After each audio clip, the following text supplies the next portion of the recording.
A leitura da palavra. Efésios, o capítulo 4, a partir do verso 17, diz assim a palavra do Senhor. Isto, portanto, digo e no Senhor testifico, que não mais andeis como também andam os gentios, na vaidade dos seus próprios pensamentos, na obscurecidos de entendimento, alheios à vida de Deus por causa da ignorância em que vivem, pela dureza do seu coração, os quais, tendo se tornado insensíveis, se entregaram à dissolução para, com avidez, cometerem toda sorte de impureza. Mas não foi assim que aprendestes a Cristo, se é que de fato o tendes ouvido e neles fosse instruídos, segundo a verdade em Jesus. No sentido de que, quanto ao trato passado, vos despojeis do velho homem, que se corrompe segundo as concupiscências do engano, e vos renoveis no espírito do vosso entendimento, e vos revistais do novo homem, criado segundo Deus, em justiça e retidão procedentes da verdade. Que Ele nos abençoe. Meus irmãos, a carta de Paulo aos Efésios nos traz, está entre as mais excelentes descrições da vida cristã. Vida essa que está no propósito eterno de Deus, de formar um povo, e estabelecer e completar o corpo de Cristo, que é a igreja de Cristo. Igreja esta que perpassa denominações, perpassa eras, perpassa países e etnias. É uma igreja universal, porque ela atinge toda a humanidade. E nesse propósito, Paulo via a importância de ajudar os irmãos a entenderem corretamente tudo que Deus concedera a esses irmãos em Cristo. Diante disso, Paulo gostaria de então escrever a carta aos Efésios para que eles soubessem que tipo de vida Deus desejava que eles vivessem.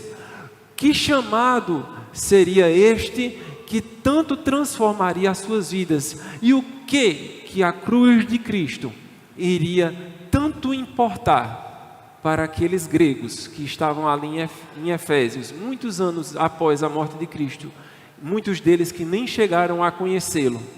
E o que isso tem a ver conosco, aqui em Cupira hoje, tanto tempo depois?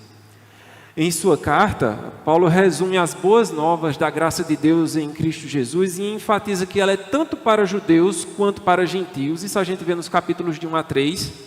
E em seguida ele fornece instruções acerca da vida cristã à luz dessa realidade. É o restante do livro, que vai do capítulo 4 ao verso 6. E nós encontramos nesse trecho aqui de Efésios, o capítulo 4, a partir do verso 17, Paulo começando o seu, eu trazendo para os irmãos aqui, né, o versículo que iremos meditar, no verso 17, ele começa com isto, portanto. Então vejam os irmãos que não necessariamente é um começo, mas uma conclusão. O verso 17, ele está concluindo uma sequência de ensino iniciada no capítulo 4, no verso 1. Paulo começa seu ensino à igreja e no verso 17 ele conclui esse ensino trazendo uma aplicação prática e as consequências deste ensino encontrados no início do capítulo 4, que vai dizer respeito do nosso crescimento espiritual em Jesus Cristo, vai mostrar o reconhecimento do senhorio de Cristo sobre a nossa vida e a necessidade de nós buscarmos nele a perfeição. E por isso que prosseguir com hábitos pagãos é contrário à realidade da nossa existência. Isso é o que Paulo vai ensinar no capítulo 4. E ele começa a sua conclusão e a aplicação do ensino no verso 17, por onde nós vamos concentrar nossa meditação nesta noite. Ele continua dizendo, e portanto, digo e no Senhor testifico. Paulo está ressaltando a importância dessa parte no seu ensino, porque ele está sintetizando tudo o que ele trouxe até então. Então ele chama a atenção dos irmãos para esta conclusão, esta aplicação. E para tanto, ele evoca a sua autoridade apostólica, bem como a autoridade de Cristo. Quando ele diz, eu digo e no Senhor testifico. Não que antes sua palavra não tivesse peso, mas ele chama a atenção da igreja para as conclusões e aplicações práticas na vida daquele povo, o que tanto tem se falado e tem se ensinado, para que a igreja entenda que a doutrina, ela implica que ela está diretamente ligada a uma prática. Não existe uma prática correta se nós não tivermos um ensino correto. E o ensino correto, consequentemente, deve se levar a uma prática correta. Por isso que Paulo evoca essa autoridade, para que chame as atenções dos irmãos para isso. Lembramos que os ouvintes da carta, os destinatários, eram gregos, não eram judeus. Eles vinham de um contexto gentil e pagão. Eles estavam envoltos em um exacerbado paganismo, no qual a cultura deles, que também era uma cultura romana, ia de encontro completamente a todos os ensinos de Cristo. E as práticas comuns de vivência no dia a dia das pessoas normais também eram todas viam contra a cultura e os ensinos de Cristo. E aqueles irmãos em Efésios estavam tendo dificuldade de seguir por inteiro. Mantinha-se às vezes alguma prática pagã, e isso Paulo vai censurar. Isso nos remete muito a hoje, meus irmãos, o quanto nós temos nos inserido culturalmente no mundo presente, e sem nos apercebermos, estamos absorvendo cultura que é contra o cristianismo. Nós estamos absorvendo através das mídias sociais, através dos produtos midiáticos como séries, filmes, programas de televisão, influências, políticos. Vejam que todos têm muito a falar e somos bombardeados deste paganismo cultural que nos cerca. E isso está entrando em nós sem nos apercebermos. E muitas vezes nos vemos como os irmãos Efésios, os irmãos de Éfeso, que às vezes, sem nos percebermos, também estamos com práticas pagãs dentro da igreja. E ele começa então a conclusão do seu ensino demonstrando quem nós somos. E ele vai mostrar, trazendo à realidade, quem são os homens. Para isso ele continua na segunda parte do verso 17, mostrando para a igreja o velho homem. E é sobre o velho homem que nós vamos observar nos versos 17, a segunda parte, até o verso 19. Acompanhe comigo. Diz assim, o que é que ele testifica, não é? Que não mais andeis como também andam os gentios, na vaidade dos seus próprios pensamentos, obscurecidos de entendimento, alheios à vida de Deus, por causa da ignorância em que vivem, pela dureza do seu coração, os quais, tendo se tornado insensíveis, se entregaram à dissolução, para com avidez cometerem toda sorte de impurezas. Aqui Paulo está sintetizando o que representa o velho homem. E, meus irmãos, meditando nessa palavra, nós enxergamos isso muito claramente nas realidades próximas de nós. Quando Paulo aqui fala em gentios, é bom destacar, lógico que ele se refere àqueles alheios à nova aliança de Deus. Porque os efésios, os irmãos da igreja de Éfeso, eram gentios, mas eram gentios regenerados, eram gentios já lavados pelo sangue do Cordeiro, eram crentes, cristãos. Ele está se referindo, quando fala de gentios, ele está se referindo àqueles que estão inclusos ainda num sistema pagão, alheios à promessa e à aliança de Deus.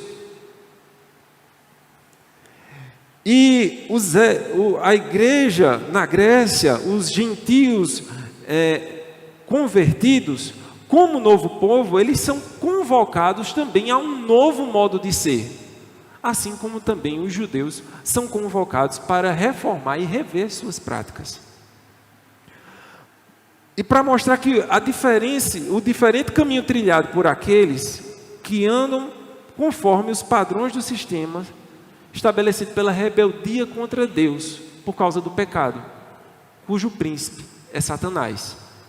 É nesse sistema do mundo no qual Satanás governa, por ser o príncipe da rebelião contra Deus, que todos aqueles que jazem no inferno estão sujeitos a ele, e por conta disso se rebelam contra Deus, e estão debaixo do seu domínio ainda já em terra, que nós devemos ter cuidado da forma como as sutilezas dos ataques de Satanás pretendem minar os avanços da igreja.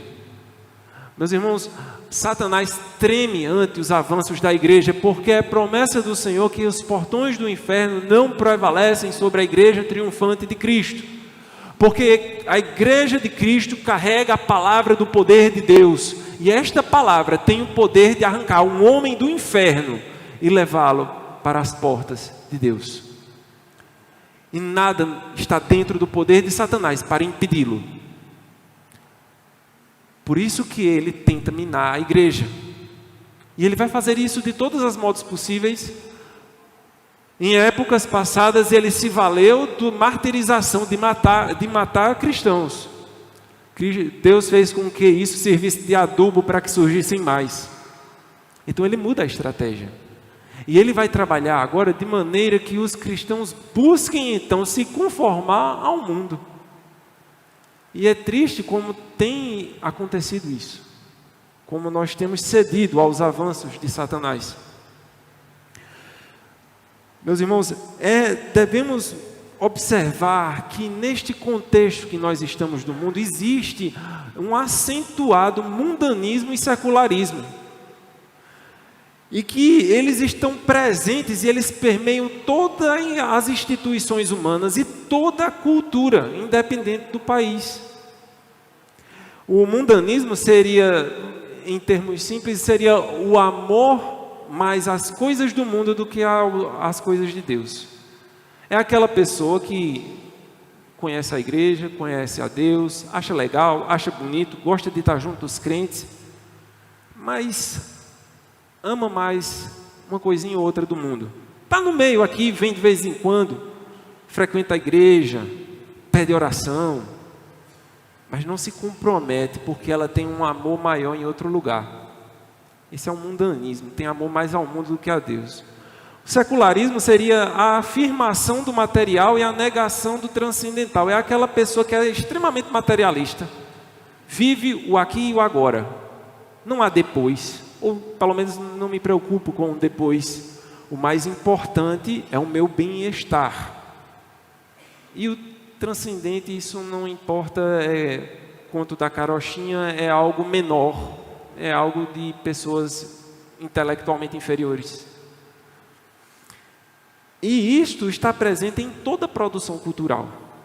E isso está presente em todas as conversas e em todas as ideologias, inclusive em lugares em que menos esperamos, dentro de escolas, nos nossos trabalhos, nos nossos círculos de amizades, naquilo que estudamos, naquilo que lemos, naquilo que assistimos, e nós não nos damos conta que consumimos tudo isso, e inconscientemente essas afirmações falaciosas vão se assentando em nosso coração, de modo que a palavra de Deus vai se tornando obsoleta, e a cada vez mais ela não mais nos toca, quando nos tocava, quando nós nos convertemos, quando Ele nos alcançou pela primeira vez, quando o primeiro amor ardeu em nosso peito.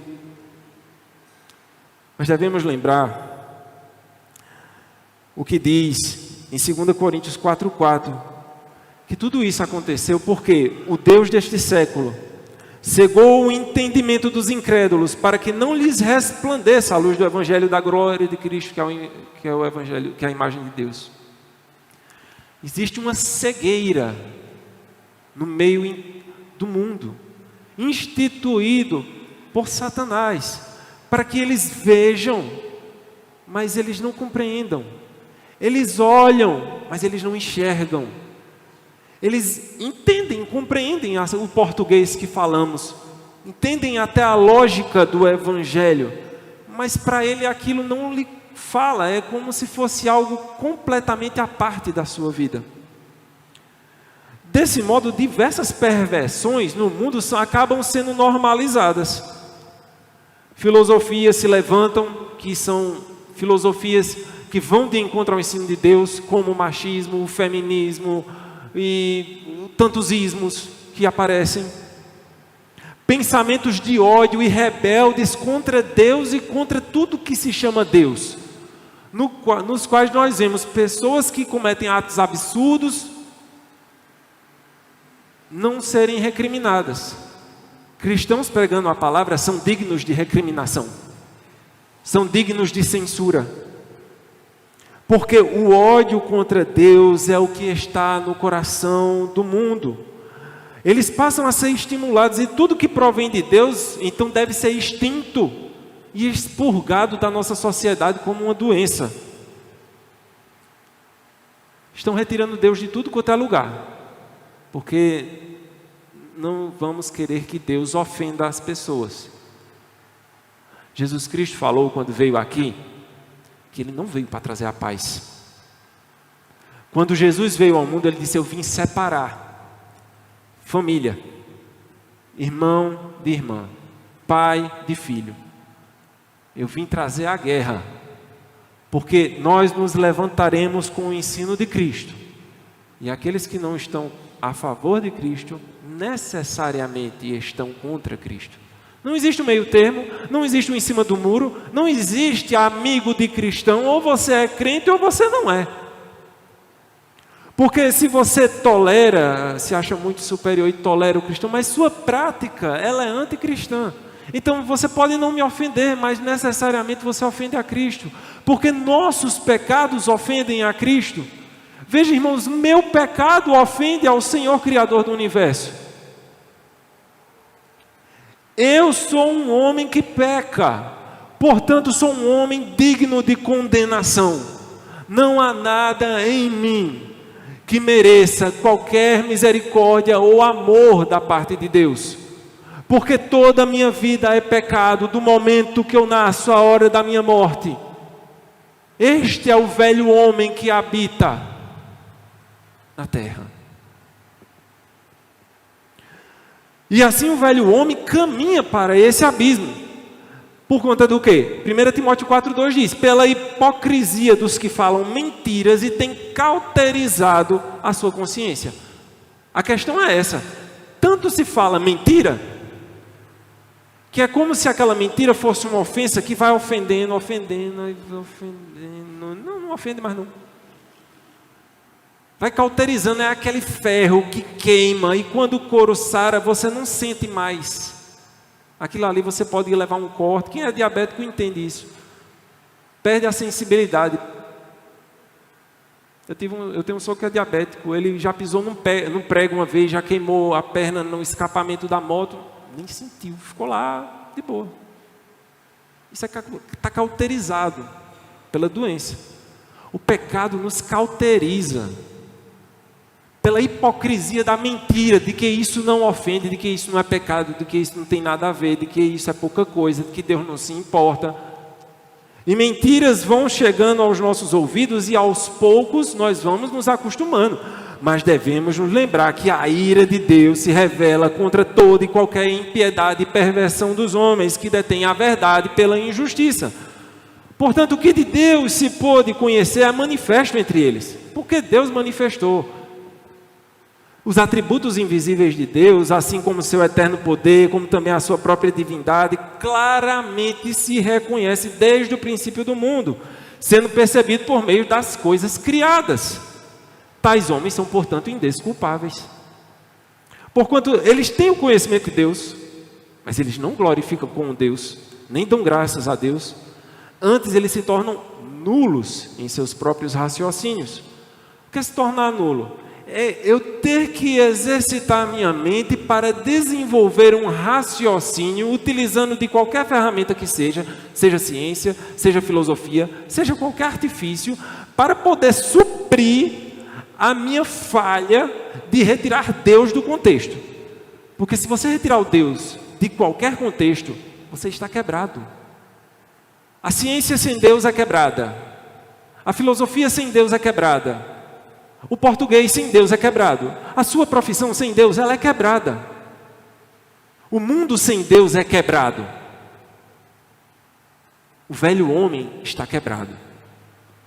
E eles mudam então, o que é que faz? Muda a glória do Deus incorruptível em semelhança da imagem do homem corruptível.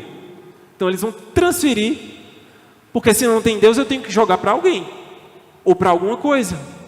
E assim vão se criando. E ao mesmo tempo que vai se criando, vai se desconstruindo, e vai se quebrando. E o passar do tempo vai se mostrando que essas coisas que os homens levantam para substituir a Deus não se sustentam. E levantam outra, e levantam outra, e levantam outra, mas Deus está aí.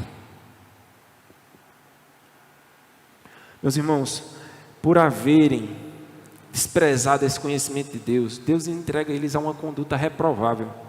Deus entrega eles à dissolução. Deus não coloca ninguém no inferno. Nós vamos com as nossas pernas para lá. A ação de Deus está em retirarmos do caminho que nós nos colocamos. Deus não é injusto, maldoso, malicioso. Deus é justiça, amor e misericórdia. E Ele permite. Ele se mostra ao homem. O homem se recusa. Deus não força. Deus não força. Ele entrega. O problema é que o pecado chama outro pecado, que chama outro pecado, e o salário do pecado é a morte. E é o caminho que o velho homem vai tomar. Aí, no final de Romanos, o capítulo 1, ele vai dizer, com mais descrição, quem é o velho homem.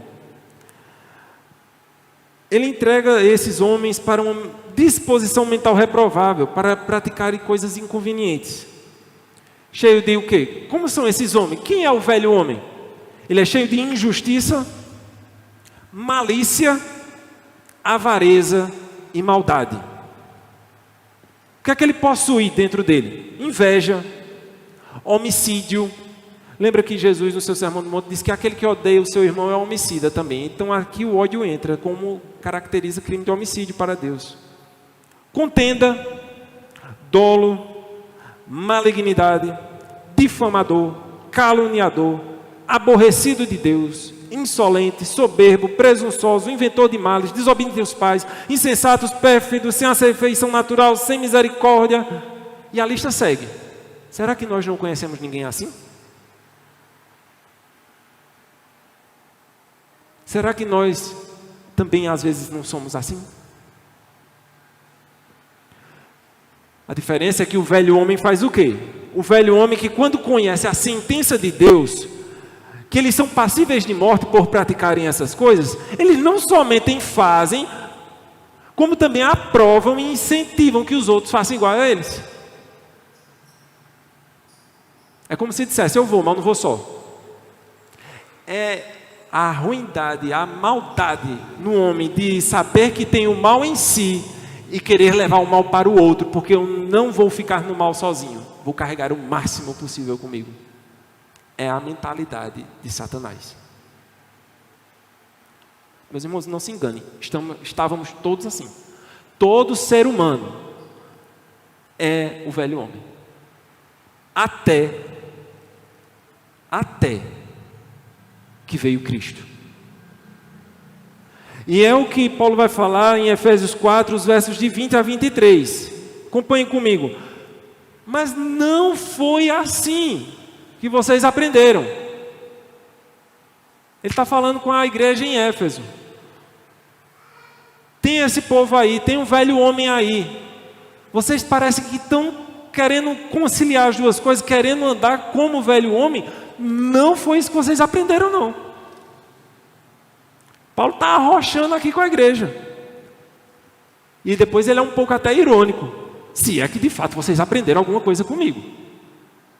Porque Paulo, além de fundar a igreja, de estar lá, passar um tempo, montar liderança, estabelecer um padrão, deixar a igreja doutrinada, manda uma carta e lá a gente vê capítulo 1, 2, 3, o 4, no meio do 4 ele diz, olha, será que vocês aprenderam alguma coisa do que eu disse até agora?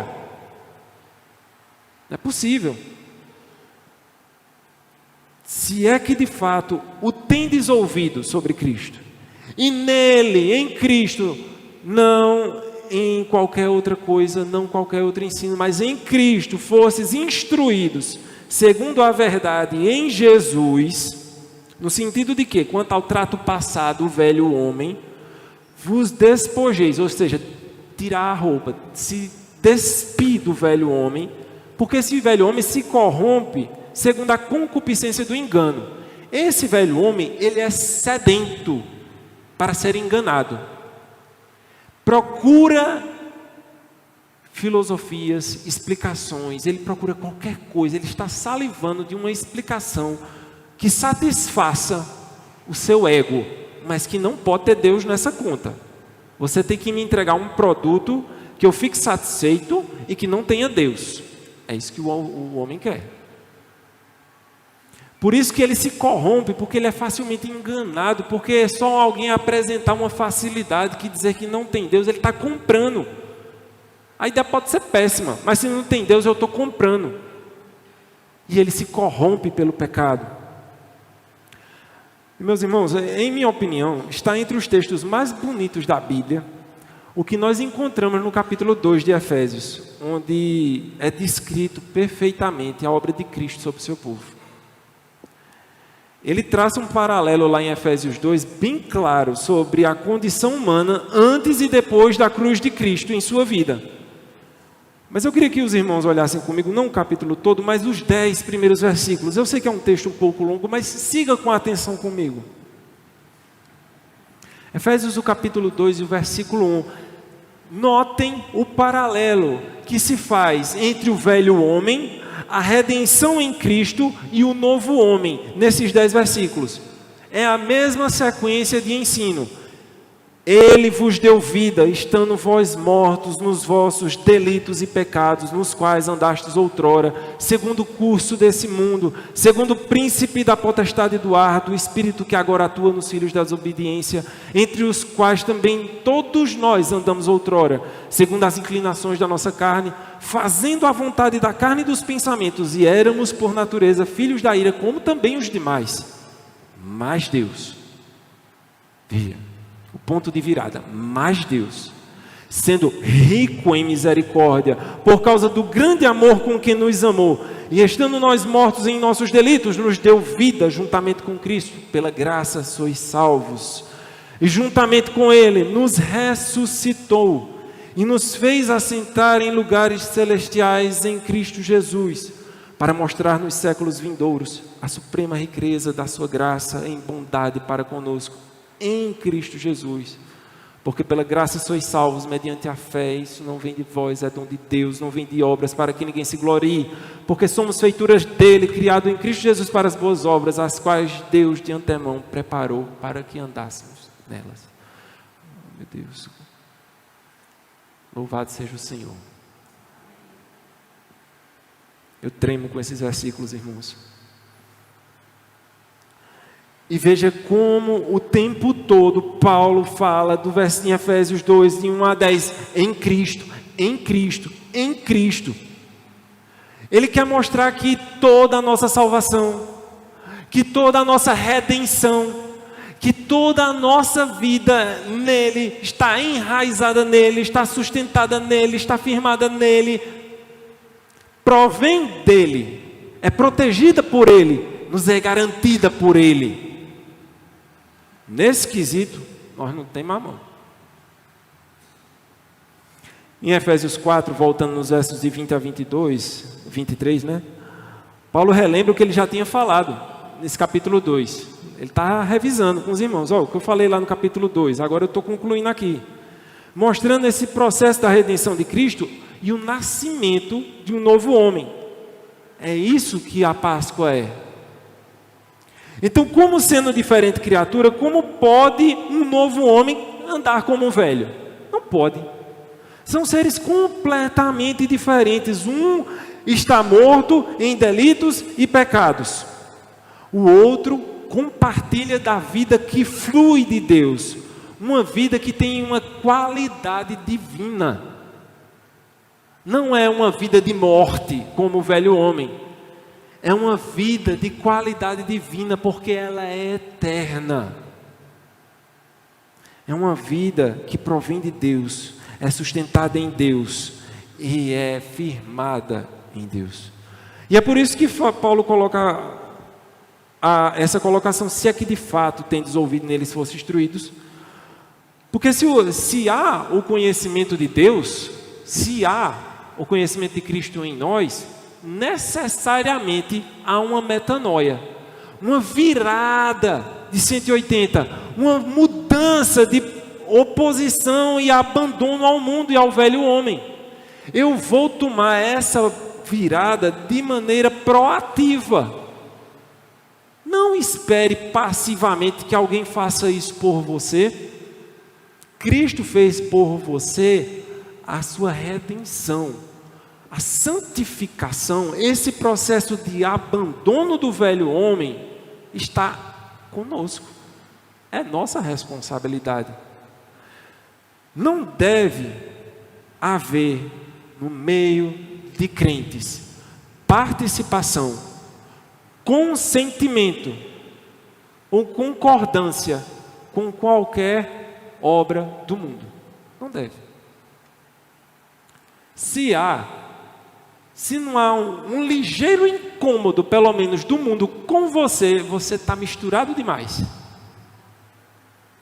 Se não há pelo menos um leve incômodo com a sua presença e a sua postura em um meio de corrupção, você se manter íntegro, porque incomoda. Quando todo mundo está fazendo errado e tem um que quer ser o certo, esse é malhado e cooptado para fazer o errado também.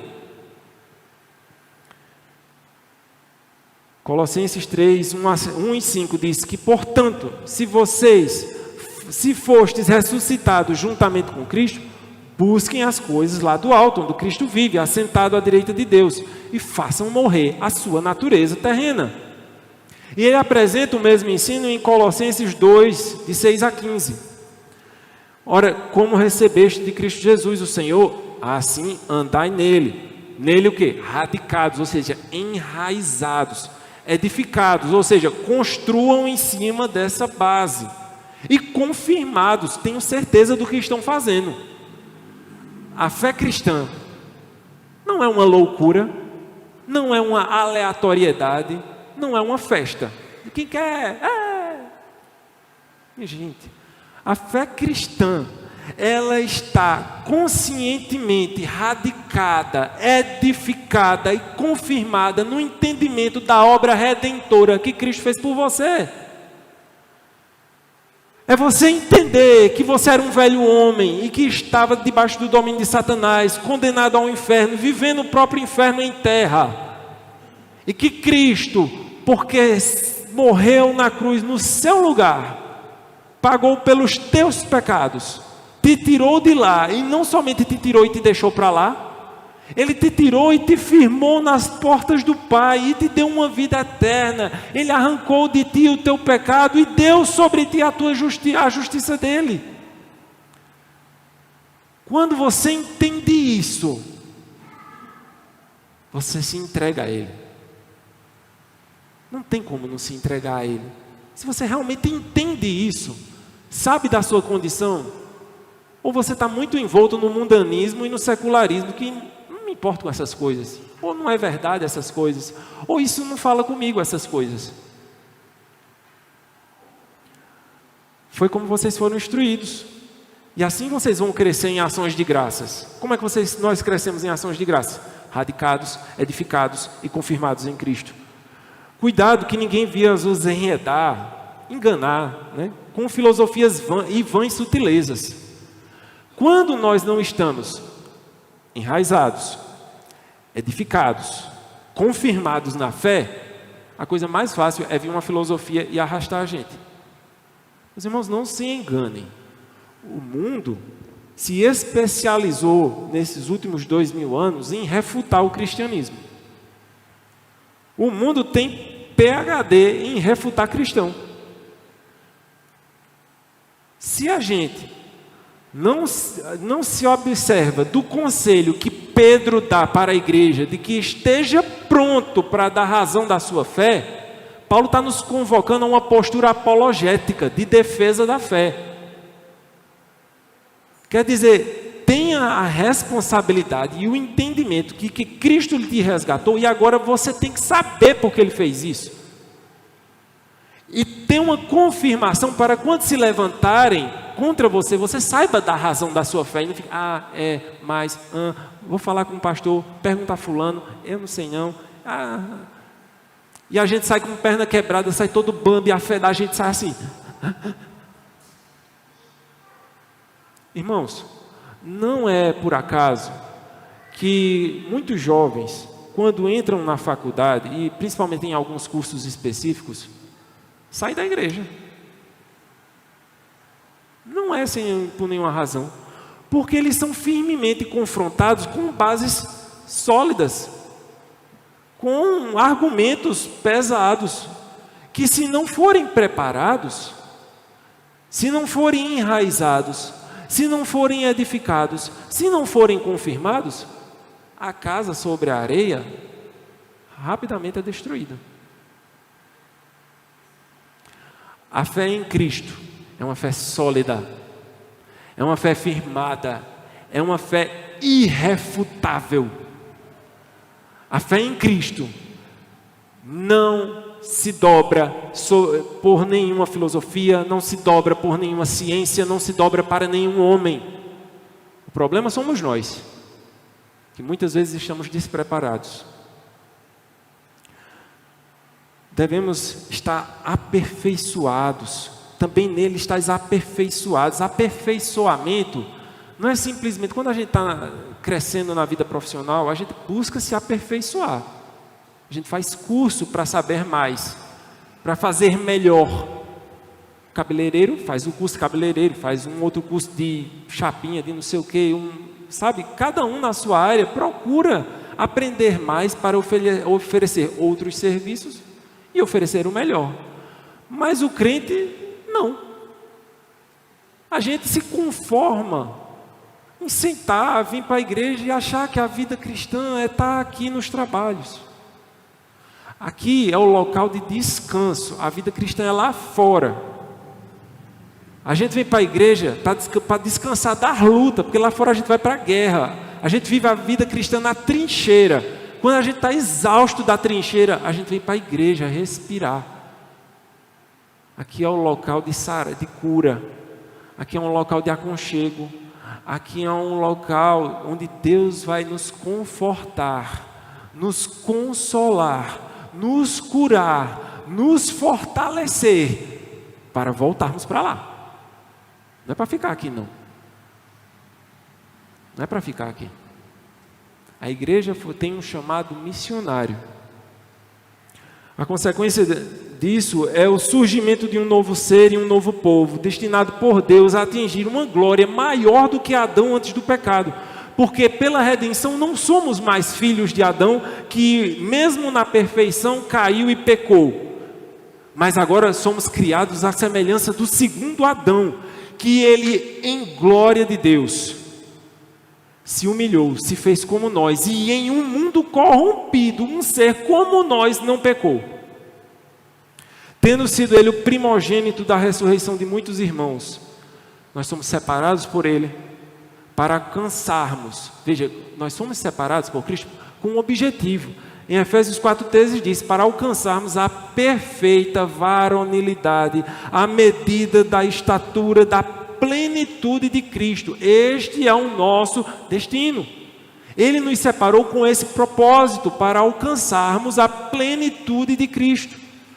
Porquanto aos que de antemão conheceu, ele também os predestinou para serem conformes à imagem do seu Filho. Aquele que Deus conheceu como seus. Estes, ele traçou um objetivo. Esses que são chamados pelo seu nome, eles não estão chamados à toa. Deus traçou para eles um objetivo. Destinou eles a serem iguais ao Filho dele. Eu quero que esses sejam iguais ao meu. E é por isso que somos chamados cristãos, porque somos pequenos cristos. Eu sou cristão porque eu sou um pequeno Cristo. Eu estou na imitação de Cristo, meio tosca, mas estamos lá, imitando, praticando, para fazer igual. E vamos praticar até atingirmos essa plenitude de sermos semelhantes a Ele em glória. E aí, pela redenção, nós temos um novo homem. Nos versos 23 e 24, ele finaliza: que vos renoveis no espírito do vosso entendimento. Veja, ele reforça: que o espírito de vocês seja renovado no vosso entendimento. Isso é o que ele já tem falado em Romanos 12, 1 e 2. E vos renoveis no espírito da vossa mente, para que experimentem o que seja bom, agradável e perfeita vontade de Deus. E ele continua em Efésios 4, 24: e vos revistais do novo homem, criado segundo Deus, em justiça e retidão, procedentes da verdade. Notem, irmãos, que o texto indica que é necessário que nós tomemos essa ação, pois a redenção de Cristo em nossas vidas nos liberta do pecado. Mas agora livres, nós podemos buscar a Deus, porque antes nós não tínhamos a liberdade de buscar a Deus. Nós temos a liberdade para desenvolver a vida que Deus em nós, e é requerido de nós isso. Cristo nos liberta, nos capacita, nos ajuda, mas nós temos a nossa responsabilidade. E é tanto necessário a nossa parte que Paulo enfatiza: vos renoveis, vos revistais, vocês se renovem, vocês aí, se revistam. É a ação de nós, nossa parte, nossa ação. Romanos 13, 14, ele diz a mesma coisa: mas revesti-vos do Senhor Jesus Cristo, em nada disponhais para a carne no tocante às suas concupiscências. Então, nós temos uma responsabilidade, depois de regenerados, no processo de amadurecer este novo homem. Então, vem este novo ser, o novo homem criado por Deus também, mas compartilhando a vida de Deus. Entendam que este novo homem não é uma reforma do velho homem, não é deu uma tapa no velho homem para ficar mais apresentável, passou uma mão de tinta assim e ele ficou legal. Não. Aquele velho homem morreu, acabou. E agora nós temos um novo homem, algo inteiramente novo, uma criação do zero. Aqui esse versículo nos remete lá ao Gênesis, onde Deus criou o homem. Aqui ele cria de novo. A ideia é que ele não tinha e ele passou a ter. Não é porque ele pegou o velho homem e ajeitou ele para ficar bom, não. Não tinha, morreu, acabou o homem. Agora ele criou um novo, como lá em Gênesis. Sendo que agora, por conta de Cristo, ele opera milagrosamente hoje, então, por conta de Cristo, para nos dar a sua vida, e Ele concede-nos assim seus atributos, e participamos então da natureza de Deus também, porque Ele diz aqui que nós somos criados em justiça e retidão. Justiça, retidão são atributos divinos, e foram entregues a nós, neste novo ser que nós temos em nós. E agora, procedentes da verdade. Nós temos uma procedência. Nós temos uma origem clara. Nós viemos de algum lugar. Devemos saber as nossas origens. A nossa procedência é da verdade. E quem é a verdade? É Cristo. Cristo é a verdade. Agora nós frutificamos e andamos como Cristo, não como Adão. Veja que este novo homem agora está ancorado, enraizado, sustentado em Cristo e por Cristo, sendo nós totalmente dependentes de sua vida, pois Ele é o nosso Redentor e nosso representante diante de Deus. Por isso que hoje, apesar do meu pecado, eu tenho um advogado que me representa lá no céu, que quando é levantado contra mim os meus pecados, Cristo diz: eu paguei, está redimido. Não, isso aqui não se levanta não, contra ele não. Este novo homem é um novo ser, uma nova criatura. Agora, é necessário entender esse processo. A gente fala, mas é bonito, não é falar? Mas a morte do velho homem é uma coisa excruciantemente dolorosa. Mas é quem eu sou, é minha identidade, eu cresci assim, eu fui criado assim, toda a minha família veio assim. É minha personalidade, é quem eu sou, é quem me define. Eu não sou nada sem isso é quem faz de mim eu. Vai de encontro totalmente contra mim. Quer dizer que eu tenho que deixar esse estilo de vida, mas esse estilo de vida é o que me caracteriza. Mas o falar dessa maneira é como eu falo, eu não sei falar de outra maneira. Meus irmãos, quando Jesus fala que o velho homem deve morrer, a morte não é um processo tranquilo, alegre e fácil. Ela é dolorosa. A morte é um processo sofrido. E dependendo do quão enraizado nós estamos no pecado, é um processo que demora. Irmãos, a morte do velho homem deve acontecer todo dia em nós. Nós devemos fazer morrer. A ideia é que você, quem você é, não é para existir. Sabe? Quem eu sou. A ideia é que esse ser aqui não é bom perante Deus. Então, ele tem que morrer, sabe? Deus não quer ele. Ele tem que morrer. Porque ele não se enquadra nos padrões de Deus. Então, eu vou ter que morrer. Porque só morrendo eu vou ganhar uma nova vida. Aí, este viver que agora tenho em mim, não vivo mais eu, agora é Cristo que vive em mim. E este viver que eu tenho agora nele, eu vivo por Ele, me movo para Ele, e é Ele que respira através de mim. E é por isso que Ele nos confirma com o Espírito Santo da promessa, nos selando Ele no nosso coração.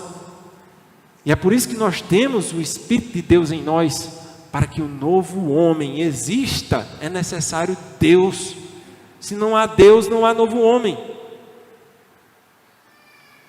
Então morre-se este homem, eu não mais devo existir, para que Cristo exista no meu lugar. Cristo deve transparecer nas minhas ações, nas minhas falas e nos meus pensamentos. Não é fácil, não é simples, não é tranquilo, nem muito menos indolor. Mas os que querem seguir a Jesus, tomem a cruz que Ele tomou dia a dia e sigam Ele. Só assim para nós chegarmos ao Pai, porque Ele é o caminho, Ele é a verdade e Ele é a vida. Jesus uma vez dando um discurso duro para os discípulos, o pessoal não aguentou porque é cobrança, isso aqui é pesado para todo mundo, irmãos. É pesado para mim, é pesado para você, é pesado para todos. Jesus sabia disso também. E o pessoal foi embora, não aguentou não. É muito requerimento isso aí, quer dizer que eu tenho que desistir de quem eu sou? Mas eu sou quem eu sou, eu não posso mais ser quem eu sou. O Senhor não me aceita como eu sou? Não. Você é um velho homem. Eu aceito o novo homem. Agora, para você ser um novo homem, eu faço isso em você. Você não precisa fazer nada não, deixa comigo. Mas aí, a gente tem que trabalhar. O velho homem tem que morrer. O acordo é esse. O pessoal... Ficou aí os 12. Jesus olhou para eles e disse: e aí, vocês querem ir também? Pode ir. O que é que Jesus nos ensina com essa palavra? Jesus nos ensina que o Evangelho ele é inegociável. A palavra é a palavra. Ela não se dobra à vontade de pessoas, à vontade de igrejas, à vontade de religiosos, à vontade de qualquer um. Mas temos visto por aí muitos dobrarem o Evangelho para agradar para o pessoal. Vixe, o povo está indo embora, o povo está indo embora. Pastor, ajeita aí, Irmão, maneira aí que a igreja vai ficar vazia. E aí? Vamos agradar o pessoal, vamos botar isso, botar aquilo. Isso aí deixa de segundo plano. Num grupinho de estudo com pouca gente, grupinho controlado, falar assim, o pessoal assusta. Quantas igrejas, meus irmãos, têm amenizado e têm distorcido o evangelho, porque ele não pregam o evangelho na sua inteireza. O evangelho é: você é um velho homem, este velho homem precisa morrer. Quando morrer, vai surgir um novo homem pela obra de Cristo, e assim vai viver com Deus. Ao mesmo tempo, é simples e complicado. Meus irmãos, o evangelho é inegociável. Eu comentei um dia desses com o pessoal da classe dos jovens. Imaginem se os 12 tivessem ido embora. Imagina só.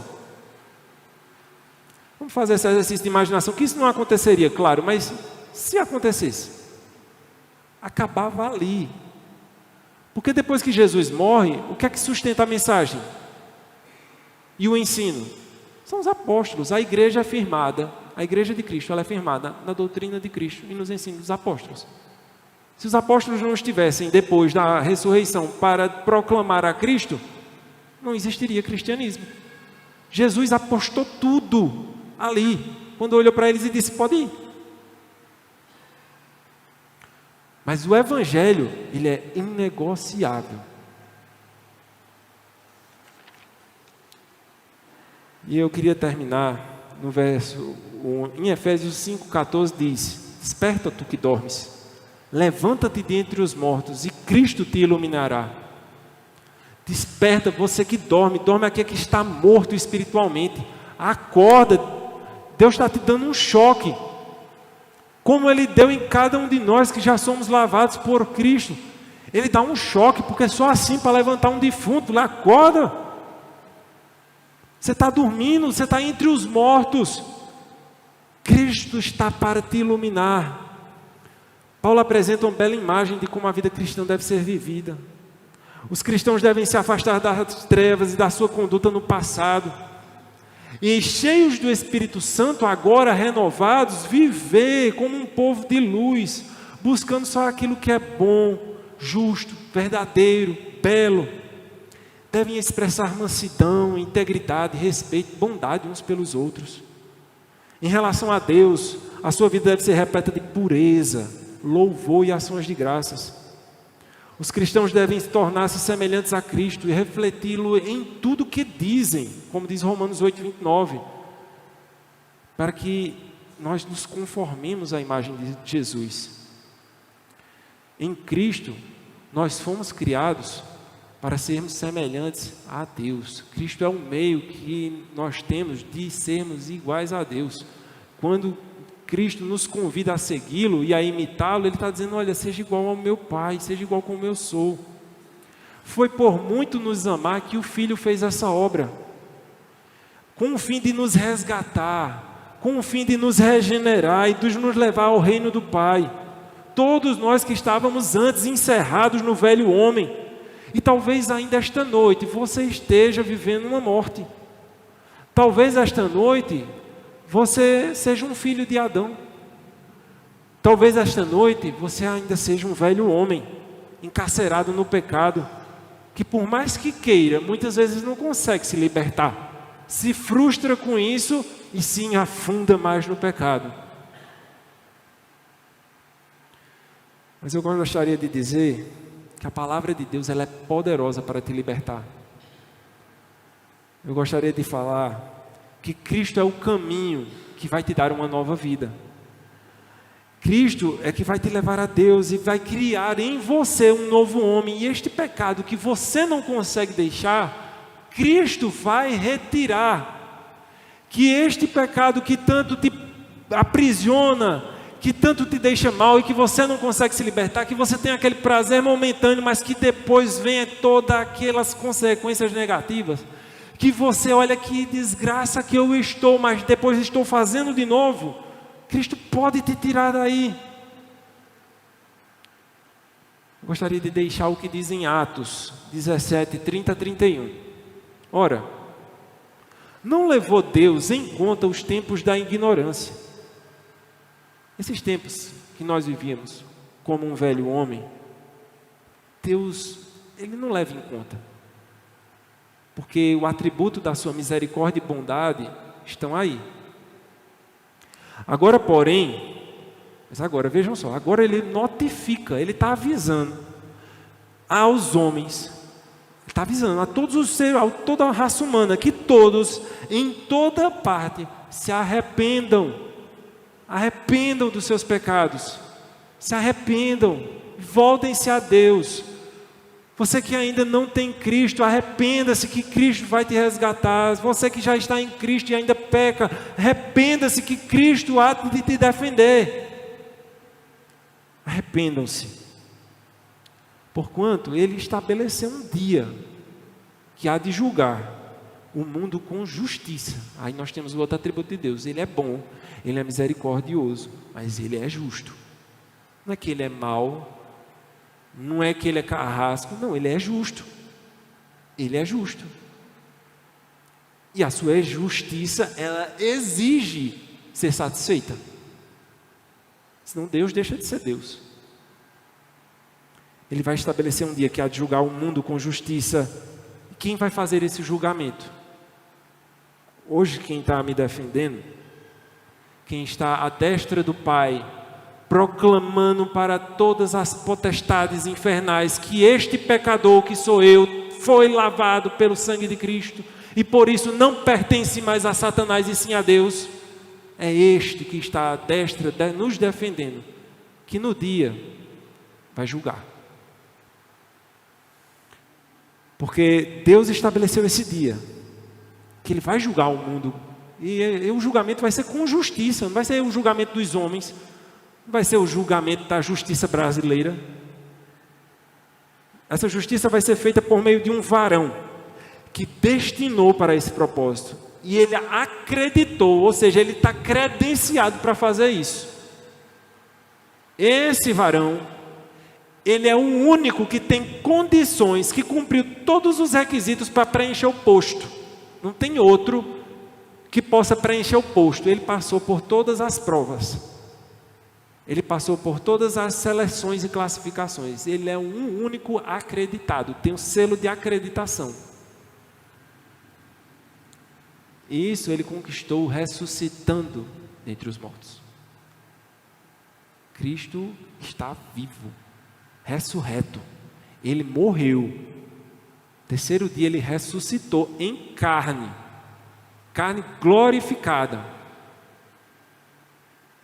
Jesus Cristo está vivo, glorificado no céu e voltará para resgatar a sua igreja e julgar a todos com a reta justiça de Deus. Arrependam-se. Que Ele nos abençoe.